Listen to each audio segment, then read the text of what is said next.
Olá, estamos de volta, como fazemos todas as semanas, neste programa da Segunda Igreja Batista em Petrópolis, onde você é sempre bem-vindo. Nossos cultos, domingo, os cultos principais, domingo às 10 da manhã e às 7 da noite.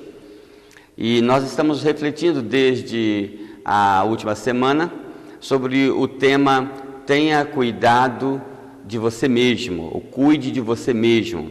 Esta é uma orientação da Bíblia. O maior mandamento é ame a Deus sobre todas as coisas. E o segundo maior mandamento é ame o seu próximo como você ama a você mesmo.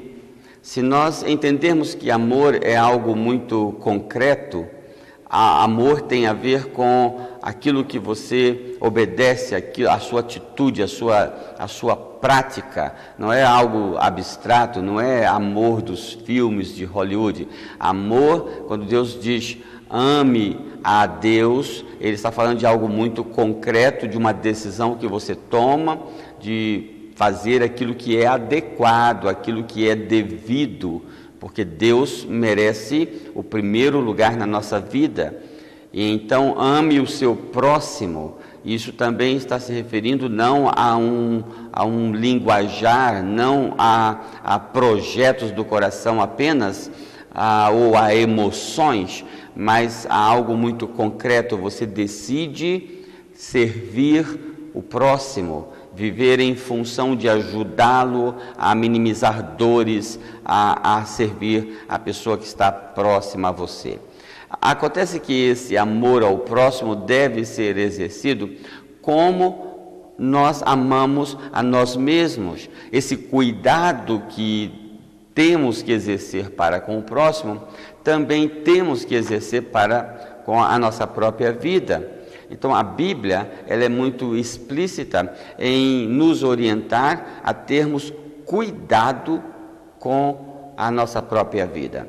Pois bem, talvez a máxima da desobediência nesse aspecto seria o suicídio. Uma pessoa que é descuidada, que não cuida da sua higiene, que não cuida da sua saúde, que não cuida das suas emoções, que não cuida de si mesma, é uma pessoa que está em projeto de desobediência para com a lei da vida, para com a lei de Deus.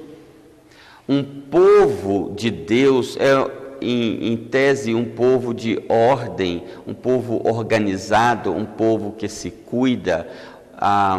Quando você imagina as baladas, quando você imagina as drogas, a entrega aos vícios, quando você imagina as orgias, todo tipo de descontrole, isto é um descaminho, é da natureza. Nós fomos assim configurados. Se você vê os animais, eles estão se cuidando. Lembramos desse instinto de sobrevivência, mas não há em nós apenas o instinto de sobrevivência, mas também de cuidado. Uma pessoa que está bem, ela se cuida. Uma pessoa que está em depressão, sofrendo concretamente, patologicamente uma depressão, ela a tendência dela é de se abandonar e não cuidar de si mesma. Então, o cuidado deve ser exercido conosco. Pois bem, temos que reconhecer o desvio. Nós podemos, como tudo na vida, nós podemos transformar algo que é legítimo, correto, adequado, em uma idolatria, em um erro, em um desserviço. Por exemplo, uma pessoa que faz exercícios, alimenta-se disciplinadamente, zela pelas suas emoções, procura dormir direitinho, está fazendo o que é adequado.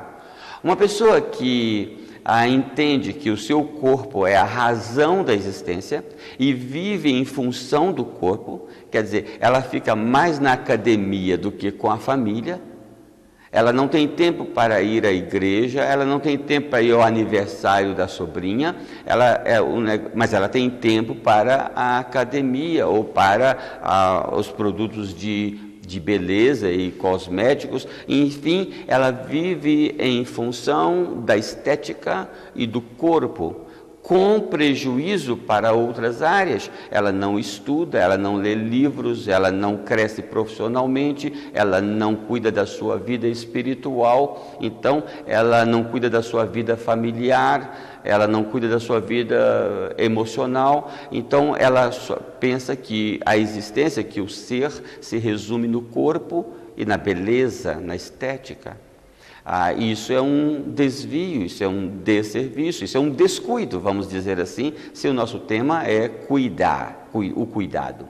Então nós devemos ter cuidado. O apóstolo Paulo, quando ele escreve ao seu discípulo, a Timóteo, ele diz: tem cuidado de ti mesmo. Ele não está falando só de vida espiritual, tanto que em outra ocasião ele dá dicas sobre a saúde desse discípulo. Cabe, portanto, à igreja, é perfeitamente legítimo que a igreja estimule as pessoas a serem saudáveis. Em nossa igreja, por exemplo, nós temos um lindo ministério chamado Ministério da Terceira Idade.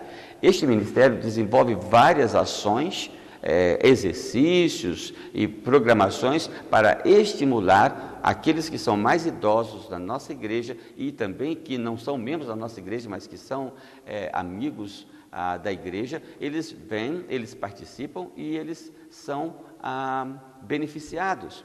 Então, cabe à igreja desenvolver também estímulos, seja na pregação, seja nas suas programações, para que o corpo de Cristo tenha saúde em todos os aspectos. A nossa igreja é só um exemplo de tantas outras que igualmente investem nesta área. A nossa igreja é cheia de universitários, cheia de estudantes. É até estranho encontrar alguém na nossa igreja que não esteja estudando, porque é importante também desenvolver a vida acadêmica. Uma pessoa deve desenvolver a sua mente, deve desenvolver os seus relacionamentos, deve desenvolver a sua vida devocional, deve desenvolver a sua saúde física. A Bíblia nos orienta. Se você obedece à Bíblia, se você segue a Jesus, se você observa o Evangelho, você vai ter mais saúde. Por isso é muito estranho ao Evangelho uma igreja fanática, uma igreja que pega um viés, por exemplo, eu não tenho intenção de ficar ofendendo, mas a pessoa que pega o viés, por exemplo, da prosperidade e acha que evangelho significa ser próspero, especialmente do ponto de vista financeiro, econômico. Isso é só um viés. Quando o evangelho entra na nossa vida, todo o nosso ser se torna melhor. Tudo da nossa vida passa a ter mais saúde. Isso tem a ver com a nossa reputação, tem a ver com o nosso caráter, tem a ver com o nosso corpo, tem a ver com a nossa família, tem a ver com os nossos relacionamentos, tem a ver com a nossa vida devocional. Deus faz bem a gente. Deus faz bem para a nossa alma, Deus faz bem para o nosso corpo, Deus faz bem para a nossa família, Deus faz bem para a nossa cidade, Deus faz bem quando Ele está conosco. Então, aproximar mais de Deus, buscar mais a Deus, é algo saudável, é algo que faz bem. Então, o nosso tema está sendo: tenha cuidado de você mesmo. No último programa, porque eu vou gastar um pouco de energia nesse início, nós destacamos a importância de cuidar de onde tudo começa. Cuidar do coração. Cuida, sobre tudo que você tem que cuidar, cuida do coração. Já diz o livro de Provérbios, o livro de sabedoria. Cuida do coração, é ali que tudo acontece. Hoje nós temos um debate sobre razão e emoção.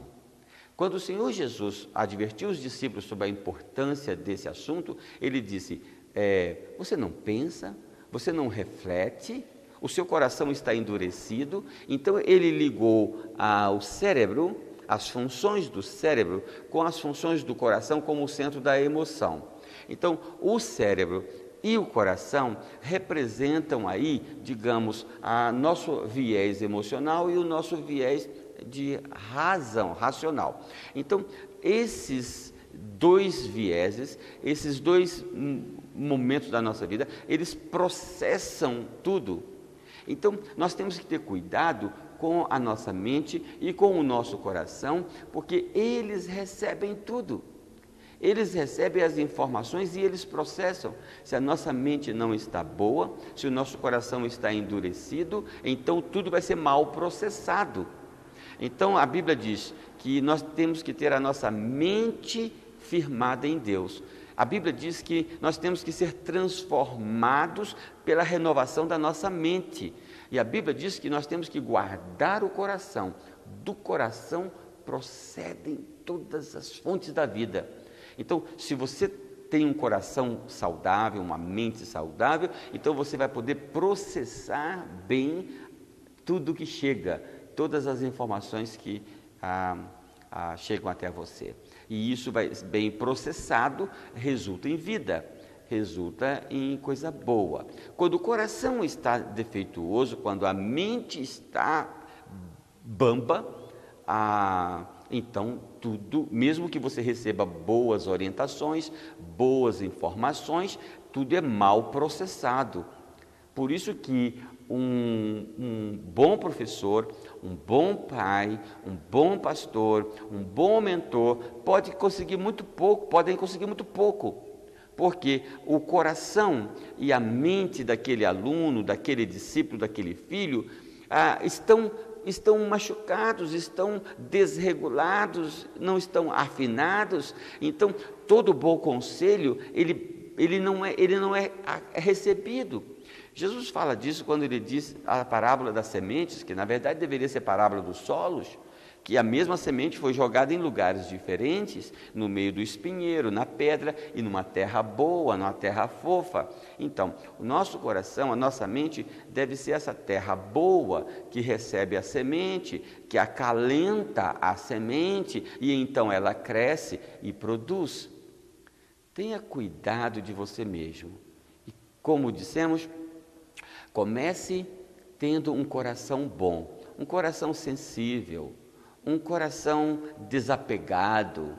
Uma pessoa que está cheia de ressentimentos, cheia de ira, cheia de egoísmo, né? Uma pessoa com a mente fechada, que não se abre para novas informações. Eu nasci assim, minha avó era assim, meu pai era assim, eu vou morrer assim. Uma pessoa com a mente fechada, ela não consegue receber as mudanças de Deus, as mudanças dos tempos, e então ela não está cuidando bem de si mesma. Então, tenha cuidado de você. Deus tem planos bons. Deus tem planos bons para você, não planos de destruição. Ele veio para que tivéssemos vida em todas as áreas e aspectos da nossa vida. O Evangelho faz bem, pode fazer bem, se o terreno, a mente e o coração são bons para receber esse Evangelho, processar este Evangelho. Não só o Evangelho no sentido de coisas espirituais, culto, hinos, orações, mas o Evangelho também como conselhos de sabedoria, orientação para a vida, né? Então, o povo de Deus há de ser um povo são, um povo cheio de vida, cheio de saúde, em todas as áreas da vida, que o Evangelho consiga fazer bem a você. Isso vai ser uma alegria e vai abençoar todos que estão ao seu redor também. A gente continua este tema no próximo programa, não perca.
O Seminário Batista do Sul chega a Petrópolis com a pós-graduação em Teologia e Ministério. A especialização é reconhecida pelo MEC e conta com aulas todas as segundas-feiras. Aprofunde-se também nos ministérios da sua igreja: louvor, células, EBD, missões, aconselhamento e tudo o que é preciso para atuar de forma eficaz.